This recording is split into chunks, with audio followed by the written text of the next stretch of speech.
այդպես չի, որ իշխանություն կոչված անձինք իրենք նպատակային եւ մոտիվացված պայքար են մղում պատմական հիշողության դեմ, Արցախի դեմ, Արցախից դուրս եկած մեր քույրերի, եղբայրների վերադարձի իրավունքի դեմ։ Մոտիվացիան իրենց չի, ինքը գործիք է, կոնկրետ մասին որ ասիկ։ Մոտիվացիան երկու պետություն ունի՝ Թուրքիա եւ Ադրբեջան։ Ինքը կամակատարն է, ինքը պարտավորություն է վերցրել դա կատարելու։ Եվ ճիշտ դիտարկում է, որ Արշավը քարոզչական եկեղեցու վեհապար հայրապետի հոգևորականների դեմ սկսեց Կովկասի մահմեդականների վարչության նախագահ Ալաշուկյուր Փաշազադեի հայտնի խոսքից երկու հետո վեհապար հայրապետի Շվեյցարիայում հայտնի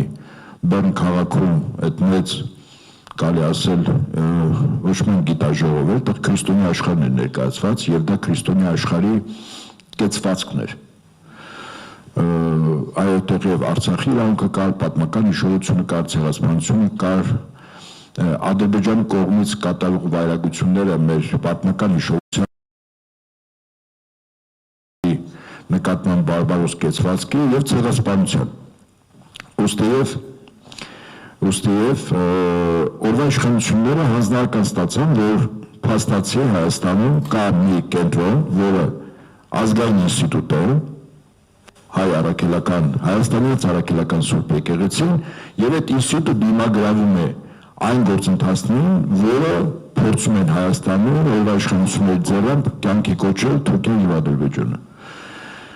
Հիմա Կարմիր գիծ կամ Ջրբաժանը արդեն գծված է։ Ճիշտ է, դա միգուցե այդպես հստակ չի քարոզչական դաշտում, բայց պատվիրատուների եւ ընդդիմացողների կամ դիմադրողների մոտ այդ ջրբաժանը հստակ կա։ Ուրեմն ինչ ապագա է տեսնում Թուրքիան եւ Ադրբեջանը Հայաստանի իշխանությունների ձեռամբ։ Առանց Արցախ։ Այո, Արցախը որպես պատմական հուշ պետք է լինի եւ հետո դա մոռացվի գնա։ Այնպես ինչպես օրինակ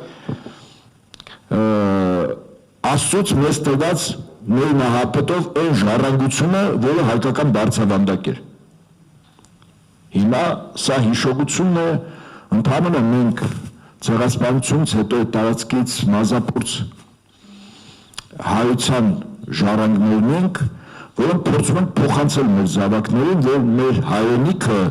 դա Հայաստանի Հանրապետությունը չի, Հայաստանի Հանրապետությունը ընդհանրապես մի մասն է։ Մեր հայրենիքը որպես ժառանգություն մենք ստացել ենք մեր նահապետից եւ իրավունք ունենք զգալու դա որպես մեր հայրենիք, թե դա կլինի հայոց պետականության մաս թե չէ, դա հարց է, բայց զգացողությունը, որ դա մեր հայրենիքն է, մեր ժողովրդի կազմավորման որպես միավոր այդ հայկական բարձրավանդակում է տեղ ունեցել եւ դեպքերը, իրադարձությունները, պետության կայացումը, պատերազմները, մեր մեծերի տված համաշխարհային գանձարանին տված արժեքները, այդ բոլորը մեր հայրենիքի տարածքում եղել։ Հետաբար դա մեզ հետ որպես պատմական հուշ փոխանցում է։ Հիմա օրվա իշխանությունները կատարում են հետևյալը՝ առանց Արցախ, առանց ցեղասպանություն, այո, ցեղասպանության թեման պետք է փակվի։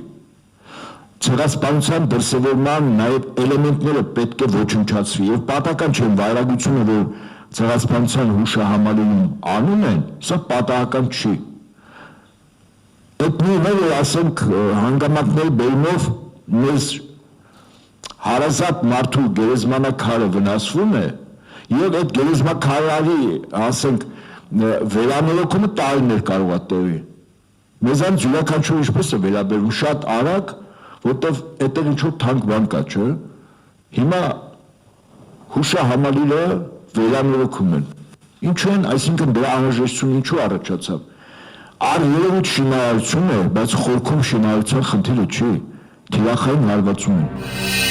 Բաժանորդագրվեք Արմաթ մեդիայի ալիքներին սոցցանցերում, հետևեք մեզ նաև Արմաթ Մեդիա AM կայքում։